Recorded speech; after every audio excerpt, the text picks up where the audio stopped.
Hello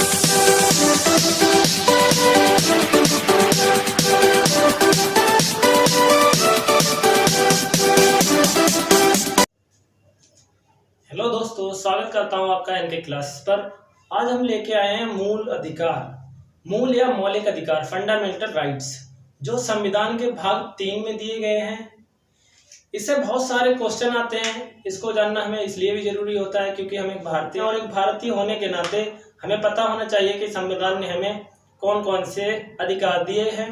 और इससे बहुत सारे क्वेश्चन भी आते हैं, जिन क्वेश्चनों को आज हम देखेंगे, जिससे जुड़े हुए सारे क्वेश्चन हम हल करेंगे। और आपने ये वीडियो अगर अच्छे से देख ली तो आशा करता हूँ आपके मौलिक अधिकारों से या मूल अधिकारों से जुड़े एक भी क्वेश्चन नहीं छूटेंगे। और हम इसको देखेंगे कि हम किस तरीके से इनको याद करें, और हम इसमें ये भी देखेंगे किस तरीके से हम इनको लंबे समय तक याद रख सकते हैं। तो आइए हम देखते हैं कि मूल अधिकार क्या है। मूल अधिकार संविधान के भाग 3 में दिए गए हैं, और ये लिए कहाँ से गए हैं। और ये भी पूछा जाता है कि मूल अधिकार किस कंट्री से लिए गए हैं, किस देश से लिए गए।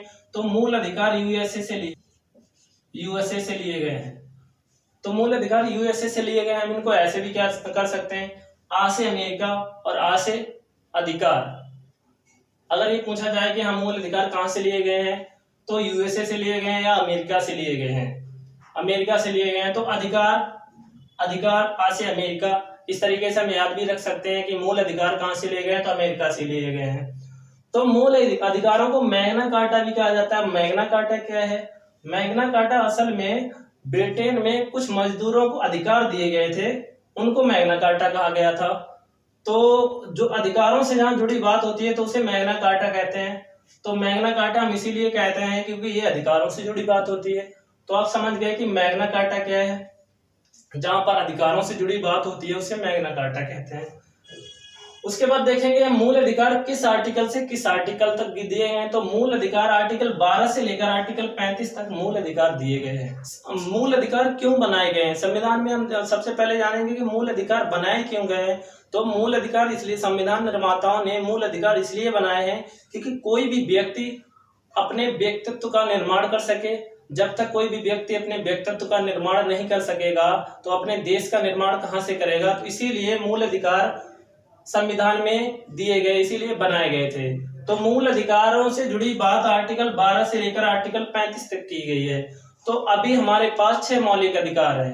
मूल संविधान में 7 मौलिक अधिकार थे, जिसमें एक संपत्ति के अधिकार को आर्टिकल 31 को हटा दिया गया था 44वें संविधान संशोधन 1978 में। क्वेश्चन ये भी पूछा जाता है कि संपत्ति के अधिकार को कब हटाया गया है। तो संपत्ति के अधिकार को 44वें संविधान संशोधन 1978 में हटाया गया है। 44 कॉन्स्टिट्यूशन अमेंडमेंट 1978 में इनको हटाया गया है। तो इसको क्यों हटाया गया ये तो हम बाद में पढ़ेंगे। इसको क्यों हटाया गया है, इससे क्या प्रॉब्लम सरकार को आ रही थी, इसलिए क्यों हटाया गया इसको। उससे पहले हम देखेंगे हमारे जो मूल अधिकार है वो क्या है। मूल अधिकार क्या है हमारे पास। समता या समानता का अधिकार, जो आर्टिकल 14 से लेकर 18 तक दिए गए हैं। समता या समानता, हमें कौन कौन सी समानता है, किसकी जगह पे समानता है, तो आर्टिकल 14 से 18 में बताई गई है। अभी हम ये भी बताएंगे कि आर्टिकल 14 में क्या है, 15 में क्या है, 16 में क्या है, सब कुछ बताएंगे। दूसरा हमारा है स्वतंत्रता का अधिकार। हमें किस किस तरीके की स्वतंत्रता है वो आर्टिकल 19 से 22 में बताई गई है कि हमें किस किस जगह पे किस किस तरह की स्वतंत्रता है। उसके बाद शोषण के विरुद्ध अधिकार। शोषण के विरुद्ध अधिकार आर्टिकल 23 और 24 में बताया गया है। शोषण के विरुद्ध अधिकार आर्टिकल 23 और 24 में बताया गया है। धार्मिक स्वतंत्रता का अधिकार, हमें धर्म के मामले में किस किस तरीके की स्वतंत्रता है, ये आर्टिकल 25 से 28 में बताया गया है। ये आर्टिकल 25 से 28 में बताया गया है कि हमें धर्म के मामले में किस किस तरीके की स्वतंत्रता है। उसके बाद है संस्कृति तथा शिक्षा संबंधित अधिकार, ये आर्टिकल 29 और 30 में बताए गए हैं कि। और हमारा छठा है संवैधानिक उपचारों का अधिकार, ये आर्टिकल 32 में बताया गया है। ये अधिकार क्या, ये अधिकारों की रक्षा के लिए बनाया गया है। ये अधिकारों की रक्षा के लिए बनाया गया है। अगर इन मूल अधिकारों में से आपका किसी का भी हनन होता है तो आर्टिकल 32 के तहत आप सुप्रीम कोर्ट या हाई कोर्ट में याचिका दायर कर सकते हैं। इसीलिए डॉक्टर भीमराव अम्बेडकर ने आर्टिकल 32 को, अनुच्छेद 32 को संविधान की आत्मा कहा। ये भी क्वेश्चन पूछा जाता है कि डॉक्टर भीमराव अम्बेडकर ने संविधान की आत्मा किसको कहा है, तो आर्टिकल 32 को, अनुच्छेद 32 को डॉक्टर भीमराव अम्बेडकर ने संविधान की आत्मा कहा। अब हम देखेंगे कि अनुच्छेद 12 और 13 में क्या है, क्योंकि हमारा समता और समानता का अधिकार तो आर्टिकल 14 से 18 में शुरू हुए हैं, तो 12 और 13 में क्या है, तो आर्टिकल 12 में परिभाषा दी गई है। परिभाषा किसकी, राज्य की परिभाषा। राज्य क्या है, वो भारत सरकार, राज्य सरकार या कोई लोकल बॉडीज कोई ऐसा कानून नहीं बनाएगी जिससे मूल अधिकारों का हनन हो।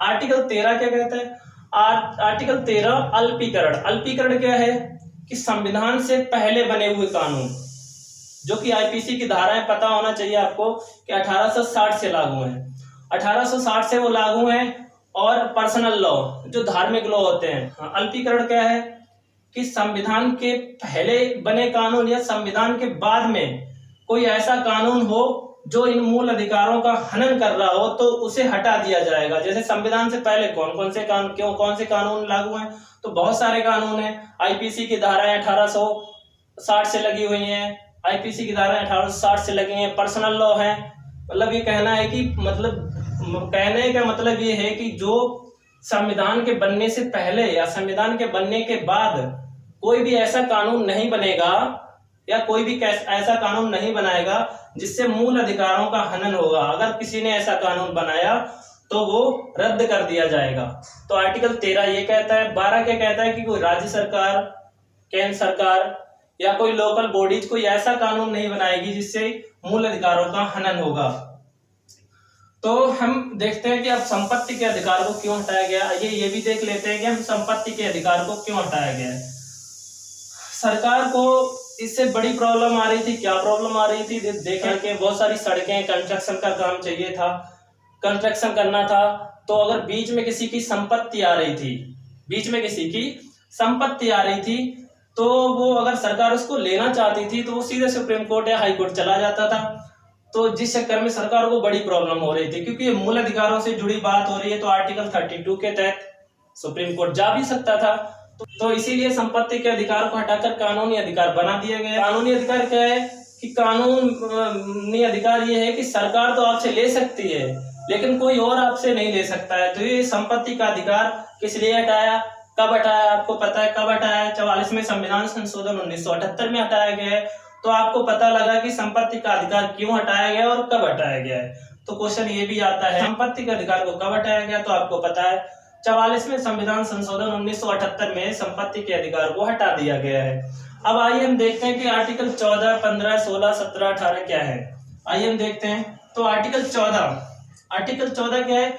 विधि के समक्ष समानता, कानून के समक्ष समानता, मतलब कोई भी ऐसा कानून नहीं बनाएगा जिससे किसी से भेदभाव हो, मतलब सभी के लिए समान कानून बनाया जाएगा। तो आर्टिकल 14 कहता है कि विधि के समक्ष समानता या कानून के समक्ष समानता। कोई भी ऐसा कानून नहीं बनाएगा जिससे किसी का भेदभाव हो। तो विधि, कानून के समक्ष समानता। आर्टिकल 15 क्या कहता है? जाति, धर्म, वंश, लिंग, जन्म स्थान, इनके आधार पर कोई भेदभाव नहीं करेगा। जन्म स्थान के आधार पर क्या समानता, जैसे कोई बिहार का है या कोई यूपी का है तो इस आधार पे कोई भेदभाव करता है तो जन्म स्थान के आधार पर। जात के आधार पर कोई ये नहीं कहेगा कि तुम छोटी जाति हो या बड़ी जाति हो, इस आधार पर कोई भेदभाव नहीं कर सकता है। ना कोई धर्म के आधार पर, ना कोई वंश के आधार पर, ना कोई लिंग के आधार पर भेदभाव नहीं कर सकता। मतलब जाति, धर्म, लिंग, जन्म स्थान के आधार पर आपको समान माना जाएगा।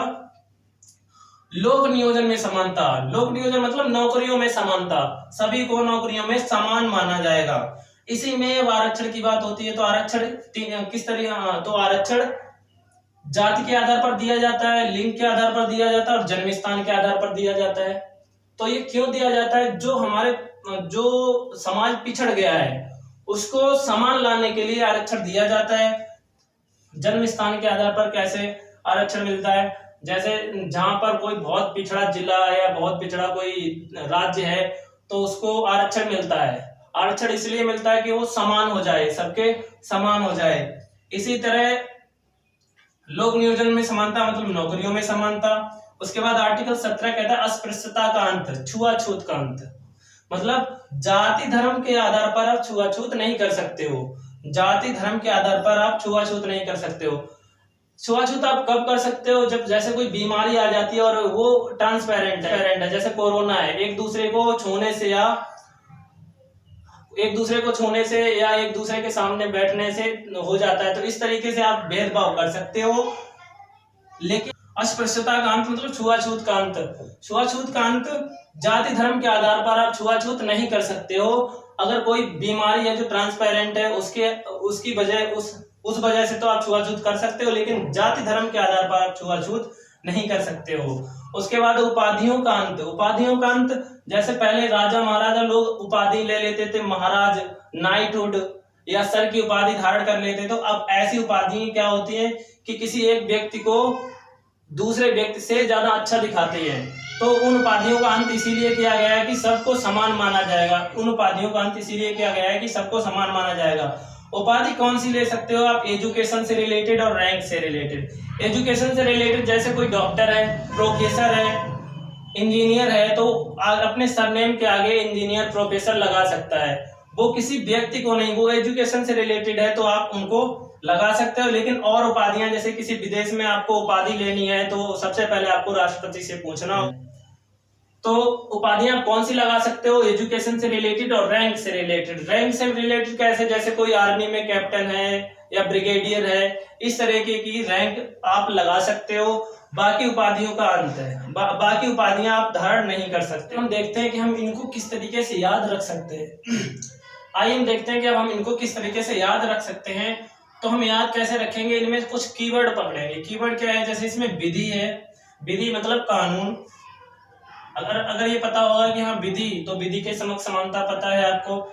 इसमें विभेद देखेंगे, विभेद सभी के जाति, धर्म, लिंग, स्थान आदि के नाम पर विभेद, तो हम इसमें विभेद देखेंगे। आर्टिकल 15 विभेद। आर्टिकल 16 लोक नियोजन मतलब नौकरियों में समानता। आर्टिकल 17 अस्पृश्यता का अंत मतलब छुआछूत का अंत। उसके बाद 18 उपाधियों का अंत। आप हमारे साथ बोले आर्टिकल 14। आर्टिकल 14 में विधि या कानून के समक्ष समानता।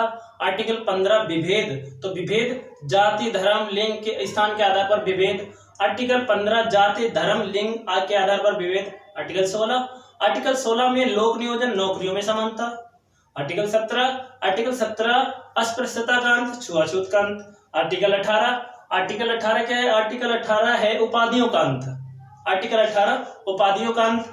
तो आपने देखा है कि आर्टिकल 14 विधियों या कानून के समक्ष समानता। आर्टिकल 15 जाति, धर्म, लिंग के आधार पर समानता। आर्टिकल 16 नौकरियों में समानता।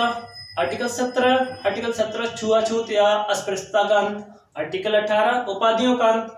आर्टिकल 12 में आपने देखा कि कोई राज्य सरकार या केंद्र सरकार कोई भी ऐसा कानून नहीं बनाएगी जिससे मूल अधिकारों का हनन हो। अल्पीकरण क्या है कि जो पहले के या बाद में ऐसा कानून नहीं बनाया जाएगा।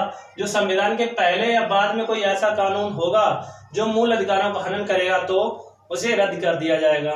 तो ये थे आर्टिकल 14 से 18 तक। तो ये हमारी समता या समानता का अधिकार था। अगले वीडियो में हम बाकी आर्टिकल बताएंगे। आपको हमारी ये वीडियो कैसी लगी कमेंट बॉक्स में जरूर बताना, और अच्छी लगी तो लाइक और शेयर और सब्सक्राइब भी करना। Thank you for watching.